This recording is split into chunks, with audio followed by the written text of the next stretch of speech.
দেখছেন ASR news. মুর্শিদাবাদের লালবাগে মহাসমারোহে পালিত হচ্ছে মহরম। ইসলাম ধর্মাবলম্বীদের কাছে মহরম একটি গুরুত্বপূর্ণ দিন। ইসলামিক ক্যালেন্ডার অনুযায়ী মহরম মাসের 10ম তারিখটি আশুরা নামে পরিচিত। মূলত সুন্নি সম্প্রদায়ের মুসলিমরা এই দিনটি পালন করলেও সকল মুসলিম সম্প্রদায়ের মানুষজনই যোগদান করেন এই উৎসবে। এই মহরম মূলত শোকের অনুষ্ঠান। এই দিনেই হাসান হোসেনকে তিলে তিলে মারা হয়েছিল। তাই এই শোক পালন করতেই মৃতদেহর একটি ডেমো বা প্রতিকৃতি নিয়ে ইমামবাড়া থেকে পদযাত্রা প্রায় 4 কিলোমিটার অতিক্রম করে কারবালায় গিয়ে শেষ হয়। লাঠি খেলাও চলে এই পদযাত্রায়। অনেক জায়গায় খিচুড়িও বিতরণ করা হয় এই মহরমের দিনে।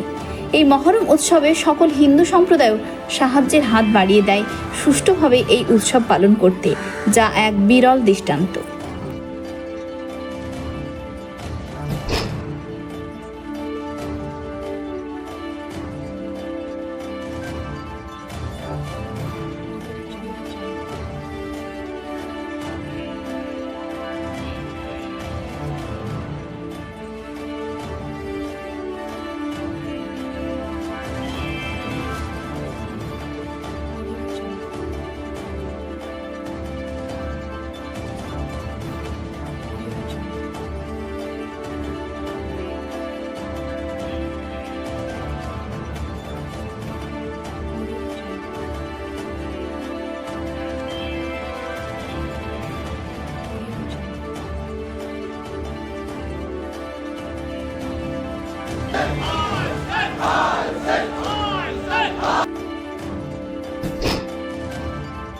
রাতে যুদ্ধ করলেন এমনকি ওরা কী করলো, একটা ছোটো শিশু যে বাচ্চা 3 দিন থাকে ওরা জল বন্ধ করে দিল বাচ্চার উপরে। বড় দোষ করতে পারে, বাচ্চাকে দোষ করেছে। 6 মাসের বাচ্চা যখন মামসান নিয়ে গেলেন মাঠে যে আমরা দোষ করেছি, আমাদেরকে তুমি জল দাও না, খেতে দাও না, কিন্তু বাচ্চাকে তো একটু জল দিয়ে দাও। হ্যাঁ, জল জন্য কামড়াকাটি করছে। কী করলো, ওর জবাব কী দিল, ভালো পীর মেনে বাচ্চা গলায় মারলো, গলাটা ছেড়ে হয়ে গেলো। ইমাম হোসেন বাজু থেকে গেলো। যখন রক্ত বেরোলো ইমাম হোসেন লোকে নিয়ে বললেন, হে আল্লাহ, আমি কী করবো রক্ত? আল্লাহ বললো, কে তুমি আকাশ ফেলবো না, তুমি যে এই রক্তটা বাচ্চা আকাশে ফেলো তো আমি কোনোদিন জল দেবো না। মাটিতে ফেলতে চালো, মাটি বললো কি আমি কোনোদিন কোনো উৎপাদন দেবো না, কোনো ক্যালকুলেশন হবে না।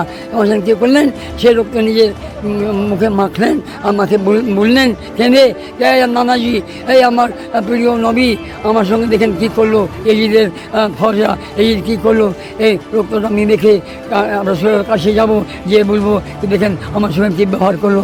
আজ যদি ইমাম হোসেন না থাকতেন তো ইসলাম ধর্ম থাকতো না, কোরআন থাকতো না, নিমাজ থাকতো না। আমরা এমনি ইমাম হোসেনের শোক করি না যে উনি নিজে পরিবারকে কারবালা মরুভূমিতে স্যাক্রিফাইস করেছেন। Raja Mirza, I am the ছোটেন মা, I am the grandson of আল্লাহ নবাব মুর্শিদাবাদ।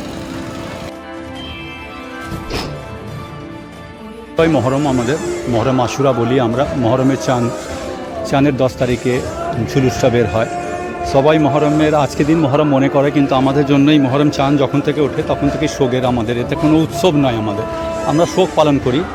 রাসূলুল্লাহ মুহাম্মদ সাল্লাল্লাহু আলাইহি ওয়াসাল্লামের নাতিকে যেভাবে ইয়াজিদ মারলো, মানে 3 দিন 4 দিন ধরে জল বন্ধ করে বাচ্চাদেরকে খাওয়া দাওয়া না দিয়ে তাদেরকে সবাইকে এক এক করে হত্যা করলো। তো তার প্রতিবাদ, তার শোক আমরা পালন করি। এটা হ্যাঁ, মানে অসতের উপর সতের জয়, এইটাই ছাড়া আর কী বলবো। এটা ইমামবাড়ি থেকে বের হয়। এখানে জুলুসের স্টেট ম্যানেজারের আন্ডারে, ওয়েস্ট বেঙ্গল গভর্নমেন্ট মুর্শিদাবাদ স্টেটের আন্ডারে এটা জুলুসটা বের করা হয়। তাদের কর্তৃপক্ষরা সব সঙ্গেই থাকেন, আমরাও সহযোগিতা করি। এবং এটা ইমামবাড়ি থেকে বের করে আমাদের আমানিগঞ্জ আছে কারবালা, এখান থেকে প্রায় 4 কিলোমিটার দূর, সেখানে আমরা হেঁটে হেঁটে নিয়ে যাই।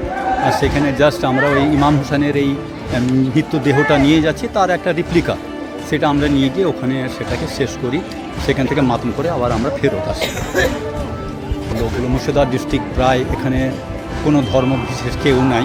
আমরা শিয়া সম্প্রদায়, আমরা তো আছি। আমাদের সঙ্গে এখানকার যতগুলো স্থানীয় এমন আহলে জামাত, সুন্নি এবং হিন্দু ভাইয়েরা সবাই কিন্তু আমাদের সহায়তা করে এবং মানে সবাই। এখানে মুর্শিদাবাদ একটা এমন জায়গা যে আমাদের আজ পর্যন্ত কোনো দিন এখানে কোনো ধর্মর কথা নিয়ে কোনো আবেগ বা কোনো খারাপ জিনিস সৃষ্টি হয়নি।